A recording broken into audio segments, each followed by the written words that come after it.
స్వచ్ఛత అంటే నందిని. నందిని పాలు మరియు పెరుగు.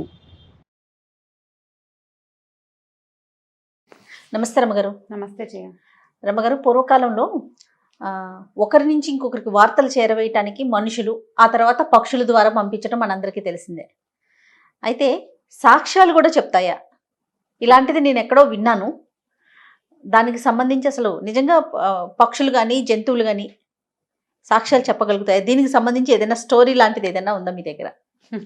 డైరెక్ట్గా సాక్ష్యం చెప్తాయో చెప్పవో, కానీ చెప్పించచ్చు. ఇప్పుడు మనం మహాశివరాత్రి కథ చెప్పుకునేటప్పుడు కామధేనువు తలతో అవునని తోకతో కాదంది చెప్పుకుంటూ ఉంటామా, జరిగింది కదా. ఇట్లా ఏవో ఉంటాయి. అయితే ఒక అరేబియన్ కథ ఒకటి చెప్తా. పూర్వం ఈ అరేబియన్ కంట్రీస్లో ఒక దొంగ ఉండేవాడు. అతను దారులు కొట్టేవాడు.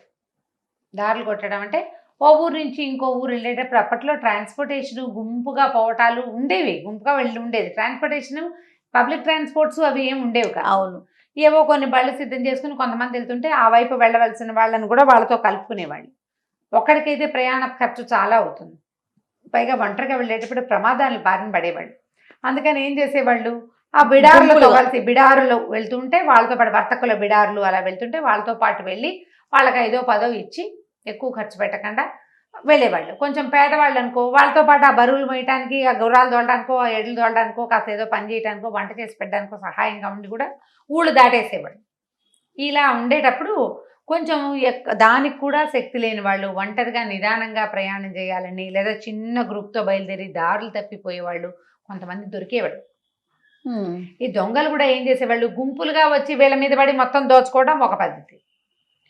గుంపులుగా వస్తే మళ్ళీ పంపకాలు గింపకాలు గందరగోళం. అలా అక్కడ దొంగ అక్కడ తిరుగుతూ ఏం చేసేవాడు, ఒంటరిగా కనపడ్డ వాళ్ళని, లేదా ఇద్దరే ఉంటే బలహీనంగా ఉంటే వాళ్ళని కొట్టి లాక్కునేవాడు. ఇలా తిరుగుతూ ఉన్న ఈ దొంగకి ఒకనాడు ఒక ముసలాయన కనిపించాడు. ఈ ముసలాయన అవతల రాజ్యం నుంచి ఈ రాజ్యానికి వస్తున్నాడు. ఆయనకు ఒకే ఒక్క కూతురు ఉంది. ఎప్పుడో ఈ పిల్లని ఈ ఊళ్ళో వదిలిపెట్టి ఆ ఊరు వెళ్ళాడు సంపాదనకి. ఇప్పుడు వృద్ధుడైపోయాడు. కొంత డబ్బు చేర్చాడు. ఆ డబ్బుని పిల్లకి ఇచ్చి మళ్ళీ వెనక్కి వెళ్తాడనమాట. వెళ్దామని మళ్ళీ తన కోసం సంపాదించుకోవాలనుకున్నాడు.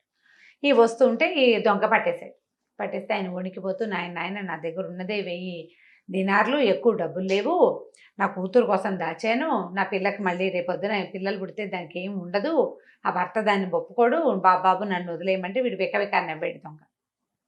నీ కూతురు గోల నాకెందుకు, నీ కూతురు గురించి పట్టించుకుంటే నా గురించి ఎవరు పట్టించుకుంటారు, కుదరదన్నాడు. అనేసరికల్ నేను లబ్బోదిబ్బమని ఏడ్చాడు, కాళ్ళ వేళ్ళ పడ్డాడు. ఎంత అడిగినా దొంగ విడిచిపెట్టపోయేసరికల్ సరే డబ్బులు ఇచ్చేసాడు. డబ్బులు ఇచ్చేసి తన దారిని తను వెళ్ళబోతే అన్నాడు, ఎక్కడికి వెళ్ళిపోతున్నా, ఉండు నిన్ను చంపేయాలన్నాడు. అనేసరికి ముసలాయన అన్నాడు, నన్ను చంపడం ఎందుకు, డబ్బులు ఇచ్చేసాను కదా, కనీసం పిల్లని కంటితో చూస్తాను, నా పిల్లని నన్నైనా చూస్తుంది కదా, డబ్బు ఇచ్చేసాను, నీకు కావాల్సింది డబ్బులన్నీ ఇచ్చేసా, ఇక నా దగ్గర ఏమీ లేవు, నన్ను వదిలేసేయమంటే ఒప్పుకోలే దొంగ. అసలు వదలటం నా జీవిత చరిత్రలో లేదన్నాడు. వదలటం నా చరిత్రలో లేదు, నేను ఎవరిని కొడితే వాడి దగ్గర నుంచి డబ్బులు లాక్కోవాలి, వాడిని చంపేయాలి, అదే నా నియమం అని ఆ ముసలాయన్ని చంపేయబోయాడు. అటు ఇటు చూస్తే మైదానంలో ఎక్కడ పిట్ట పురుగు లేదు, ఎవ్వరూ సాక్ష్యానికి లేరు ఈ ముసలాయన్ని వీడు చంపాడు అని. అయితే ఆ ముసలాయన్ని అలా నడుస్తూ పైకి చూస్తే పైన ఒక కౌజు పిట్ట నడుస్తోంది, ఎగురుతుంటే ఈయన 2 చేతులు పైకెత్తి, ఒక కౌజు పిట్ట, నువ్వే సాక్ష్యం, ఈ దొంగ నన్ను చంపేశాడు నిర్దాక్షిణ్యంగా, నా దగ్గర ప్రతి రూపాయి లాక్కుని నన్ను నా కూతుర్ని కలవనివ్వకుండా చేశాడు, దానికి సాక్ష్యం నువ్వే, ఓ కౌజు పిట్ట, దీన్ని గుర్తుపెట్టుకొని కేకలు పెట్టేసరికల్ అది వచ్చి చెప్తా బోడి సాక్ష్యం అని ముసలాయన్ని చంపేశాడు ఇతను. ముసలాయన శరీరం అక్కడే మట్టిలో కలిసిపోయింది. ఆ కూతురికి ఎప్పటికీ తెలీదు, తండ్రి చనిపోయిన సంగతే తెలీదు. అదేదో వేరే పట్టణంలో ఉన్నాడు, మా నాన్న బతికే ఉన్నాడు అనుకుంటోంది పాపం. ఈ దొంగ కొంతకాలం సంపాదించుకున్న తర్వాత దొంగలందరికీ మారడానికి ఒక అవకాశం ఇచ్చింది ప్రభుత్వం. వీడికి దొంగతనాలు మానేసి ఊళ్ళో కొంచెం పెద్ద మనిషిగా చలామణి అవుతున్నాడు, సంపాదించుకున్న దాంతో క్రమంగా కొంచెం పెరిగాడు. వాళ్ళకి వీళ్ళకి తను ఎవరెవరిని ఎలా చంపాడో ఏం చేశాడో గొప్పలుగా చెప్పేవాడు. వీడు పెద్ద మనిషిగా చలామణి అవుతున్నాడు కదా, కొంచెం దానాలు అవి చేసేవాడు. దాంతో మిగిలిన వాళ్ళు ఊరికే వింటూ ఉండేవాడు, అలాగా అవునా అని. అయితే ఒకనాడు ఏమైందట, ఆ రాజ్యపు సుల్తాన్ గారు ఎవరైనా వ్యాపారస్తులతోటి భోజనాలు పెట్టుకుంటుంటారు. వాళ్ళు ఏంటంటే అంటే మరి ఆ దేశపు ఆచారాలో ఏమో తెలీదు. ఒక్కొక్క రోజు అదేదో ఒక రోజు జుమ్మేకే రాత ఇంకేదో రాత వస్తాయి ప్రత్యేకమైన రోజులు. ఈ రోజుల్లో ఊళ్ళోకి ఎవరైతే ఆ కొత్తగా వచ్చారో వాళ్ళతోటి రాజుగారికి భోజనం. వాళ్ళందరితోటి మాట్లాడతాడు, ఈయన కష్టం సుఖం కనుక్కుంటాడు, వాళ్ళు ఎక్కడి నుంచి వచ్చారో ఇంతలో విడ్డూరాలు కనుక్కుంటాడు. తర్వాత వాళ్ళలో చాలా గొప్పగా అద్భుతమైన వాళ్ళు ఎవరన్నా ఉంటే వాళ్ళతో శాశ్వతమైన స్నేహం చేస్తాడు రాజు. అట్లా తర్వాత మా ఊళ్ళో ఉన్న గొప్ప వ్యాపారస్తులకి చీటీలేసి ఎవరి పేరు వస్తే వాళ్ళతో మన రాజుగారికి విందు అలా ఏర్పరుస్తారు. ఆ ఏర్పరిచిన క్రమంలో పూర్వకాలంలో దొంగగా ఉండి ఇప్పుడు పెద్ద మనిషిగా మారిన వాడు ఒకడు ఉన్నాడు కదా, వాడిని తీసుకొచ్చారు భోజనానికి. ఆయన ఆల్రెడీ చాలా పెద్ద మనిషి తెలుసు అందరికీ, రాజుగారికి కూడా తెలుసు. సరే భోజనానికి కూర్చున్నారు. కూర్చుంటే ఇతను మీరు ఏం చేస్తున్నారు రాజుగారు అడిగాడు. ఇప్పుడు ఏం వ్యాపారం చేస్తుంటే నౌకల మీద వ్యాపారం నడుస్తుంది, మా అబ్బాయి ఎక్కడున్నాడు, మా అమ్మాయి ఇక్కడుంది, పిల్లలు పెళ్ళిళ్ళు చేసేసాను, నేను ఇలా ఉన్నాను, నేను చిన్నప్పుడు ఆ పని చేసేవాడిని, నేను దొంగతనాలు చేసేవాడిని, మీరు ఇచ్చిన అవకాశంతో నేను దొంగతనాలు మానేశాను, తర్వాత నేను సంపాదించుకున్న దాంతో నేను ఇట్లా కొంతమంది అబ్బాయిలకి శిక్షణ ఇస్తున్నాం ఏదో చెప్పాడు.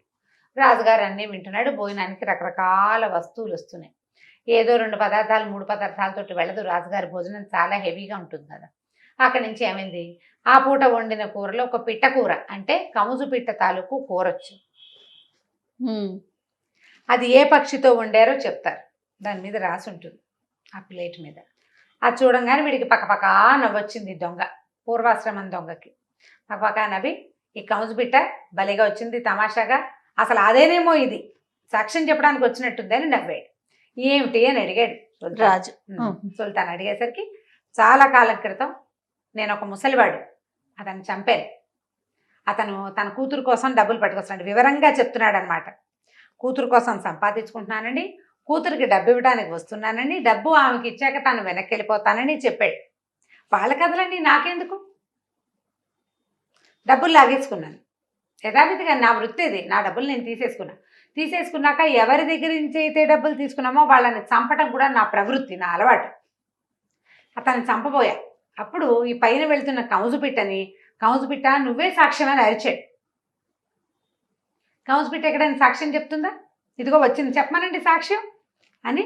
జనాలు ఎంత పిచ్చివాళ్ళుగా ఉంటారండి, పిట్టలు సాక్ష్యం చెప్తాయి ఎక్కడైనా అన్నాడు. అనేసరికల్లా సుల్తాన్ తింటున్నవాడికి అసలు కవుదుటం లేచాడు. చెప్తోంది ఇదే సాక్ష్యం నీ దుర్మార్గానికి, కౌజు పెట్టే నీ దుర్మార్గానికి సాక్ష్యం అని ఎవరక్కడ వీడిని బంధించండి అన్నాడు. పెడరెక్కలు విరిచి కట్టేశారు. దుర్మార్గుడు విని ఇంత ద్రోహి ఇంకొకడు ఉంటాడా, ఒక వృద్ధుడి దగ్గర డబ్బులు తీసుకుని కూతురికి ఆఖరి చూపులు లేకుండా చేసావు, అతను అక్కడ చచ్చిపోయినా కూడా ఆ అమ్మాయికి తెలియనివని పరిస్థితి కల్పించావు, ఇలా ఎంతమందిని చంపేవో నువ్వు. ఆ రోజు ఆ వృద్ధుడు ఏ కమజు పిట్టకైతే చెప్పాడో అదే ఇక్కడ సాక్ష్యం చెప్తోంది. దాని ద్వారా తనే చెప్పాడు కదా. అంతేగా, ఇప్పుడు కమజు పిట్ట చెప్పినట్ట నువ్వు చెప్పినట్ట, అది కమజు పిట్ట వల్లే వచ్చింది కాబట్టి కమజు పిట్ట సాక్ష్యం కుదురుతుంది ఇక్కడ. ఈ కమజు పిట్ట చెప్పిన సాక్ష్యం ప్రకారం నీకు ఉరిశిక్ష విధిస్తున్నాడు, తెల్లవారేసరికి వీడిని ఉరిదీయండి అని చెప్పి పంపించేసాడు బయట. ఆ ఉద్రిక్తతను అణుచుకోలేకపోయాడు సుల్తాన్. అప్పుడు ఏం చెప్పాడంటే పక్షుల సాక్ష్యం కూడా చెల్లుతుంది అని ఒక జీవో విడుదల చేశాడు. గవర్నమెంట్ ఆర్డరు, పక్షి సాక్ష్యం కూడా చెల్లుతుంది దుర్మార్గాల విషయంలో. కౌజుపిట్ట సాక్ష్యం వల్లే ఒక దుర్మార్గుడికి, ఒక వృద్ధుడిని హత్య చేసిన వాడికి శిక్ష వేశాము అని చెప్పి ప్రకటించాడు. కథ కంచికి మనం ఇంటికి. ఎంత బాగుంది రమ్మగారి కథ, చాలా బాగుందండి. ఇప్పుడు ప్రపంచంలో ఏదైనా సాక్ష్యం చెప్తుంది, అన్నీ కూడా పిట్ట చెట్టు అన్నీ. ఒకవేళ అవి నోరు తెరవ్వనుకో, వాటి వ్యాజంతో మనం నోరు తెరిచి చెప్తాం. అంతే కదా, మనం నోరు తెరిచి వాడంతటి వాడే చెప్పాడు కదా. ఆ పిట్ట ఈ పిట్ట అవునో కాదో ఎవరికి తెలుసు, ఎవరికీ తెలియదు. కానీ పరిస్థితులు అలా కల్పిస్తాయి. అవును, చూడండి తనే చెప్పేసుకున్నాడు, ఏం చేశాడు. అదే జరుగుతుంది. మనం దేని నుంచి తప్పించుకోలేము. ఇక్కడ తప్పించుకున్నా భగవంతుడి దగ్గర తప్పించుకోలేకపోతాము. సాక్ష్యం తారుమారు అవదు. మనం చేసిన దానికి ప్రతి దానికి సాక్ష్యం ఖచ్చితంగా ఉంటుంది. వాళ్ళు దగ్గర పెట్టుకొని మసలాలి మనం. అంతే. రైట్ రామ్ గారు, నమస్తే. నమస్తే జీ. ఈ వీడియో కనుక మీకు నచ్చినట్లయితే లైక్ చేయండి, షేర్ చేయండి. మరిన్ని వీడియోస్ కోసం మా ఛానల్ని సబ్స్క్రైబ్ చేసుకోండి.